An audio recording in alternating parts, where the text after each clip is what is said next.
Listen, we are now joined by, first off, a birthday boy, Adam Spencer.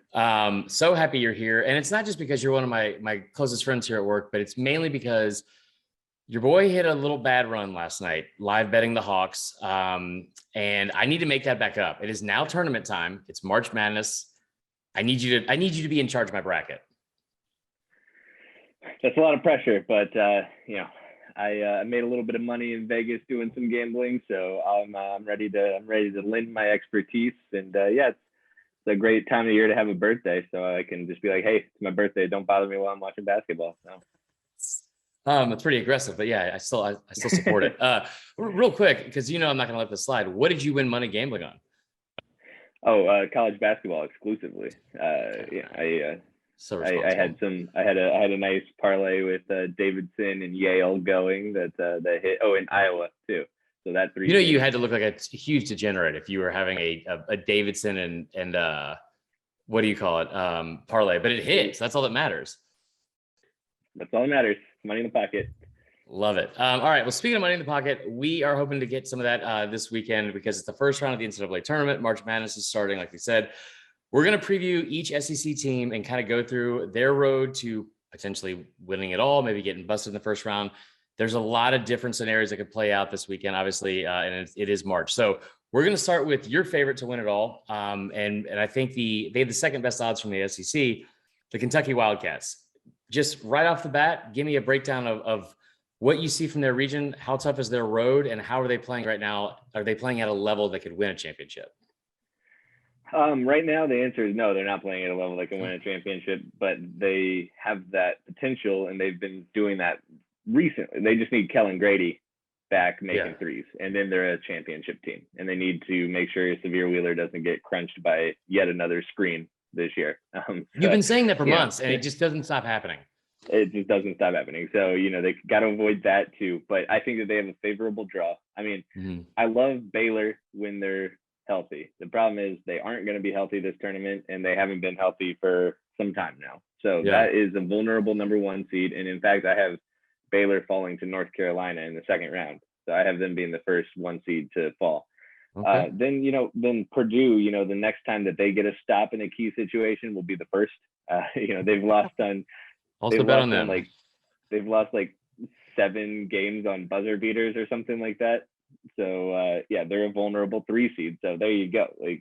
And Kentucky and UCLA play similar styles, and I just think that Kentucky's the better team there. So I think that this is a region that sets up really well for Kentucky to not cruise. It'll be difficult. They can't take their feet off the gas pedal. Obviously, San Francisco in round 2, I think, is a tough game because hopefully future Mizzou coach Todd Golden and the Dons are there. But there's no reason Kentucky shouldn't make it to the Final Four out of this bracket. Okay. Well, I mean, it's weird too, because we looked up a stat the other day where I think there are 13 first round games that are single digits or closer for the odds that Vegas has set, which is, I think, the most since 1991 or something like that. Before we get into Kentucky's path and who they would play in the Final Four, any upsets from this region or in the first weekend as well that you are high on, and maybe more than most? Yeah, I mean, I'm high on San Francisco to get past Murray State. Murray State's a good story. They're just not. So I have that 10-7 upset, and then obviously the big one is North Carolina over Baylor in that 1-8 matchup. I think that St. Mary's as a 5 seed is a really dangerous team. They just really slow everything down and just try to win like a 50-48 game every time. And they took down Gonzaga earlier this year, so that they have the talent to win. So all the great teams take down Gonzaga, Adam. Just so you know. I'm also really excited to see them play not Gonzaga. I think this will be the first time in the history of my 35 years on this earth I've watched them play a basketball game, and it's not against Gonzaga. Well, pay attention to that potential UCLA matchup in round 2. Then, that'll be a good one. And then, if they make it to the Final Four, then there's Gonzaga waiting. Probably you'll get to see it a fourth time. All right. Tell me who you have in your Final Four and who you have. Obviously, we already kind of spoiled it, but Kentucky winning it all. Who else is in your Final Four? And give me some bold predictions. Bold prediction and who's the key to all of this? I know you alluded to hitting threes earlier, but who's the key for Kentucky to win it all? All right. So Final Four, we got Gonzaga and Arizona. I think that's a Gonzaga Baylor situation from last year where those teams are just so good that they'll just make it to the Final Four because they're the two best teams, clearly, I think. And then the other two teams, I'll never pick Kansas to make a Final Four. Fuck Kansas. So yeah, exactly. So I have Auburn out of that region, and then obviously Kentucky out of the East. So, and then I have Kentucky beating Gonzaga, and because I think Oscar Tshiebwe can really mess with Drew Timme the way that some of Baylor's bigs did last year.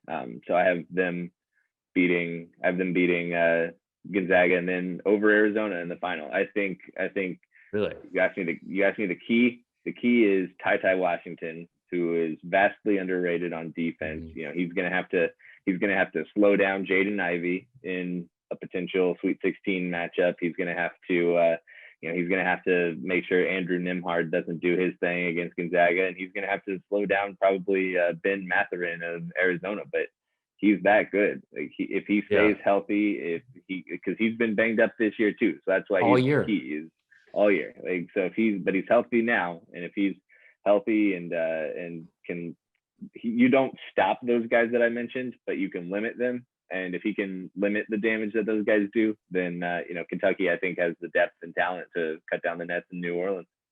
Let's go. The only thing they'd be better than that, than another SEC national champion this early in the year, is if they end up playing Auburn. So I love it. Adam, we appreciate it. Make sure, tell everyone where they can find you. Talk about the newsletter you've been killing it with.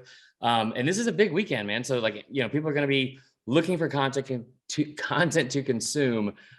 You're always my go-to for all basketball things. So tell everyone where they can find you.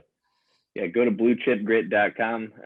We have our Saturday football newsletter. It's most of the same team that does Blue Chip Grit, the basketball newsletter. And yeah, it's going to be a busy few weeks for us there.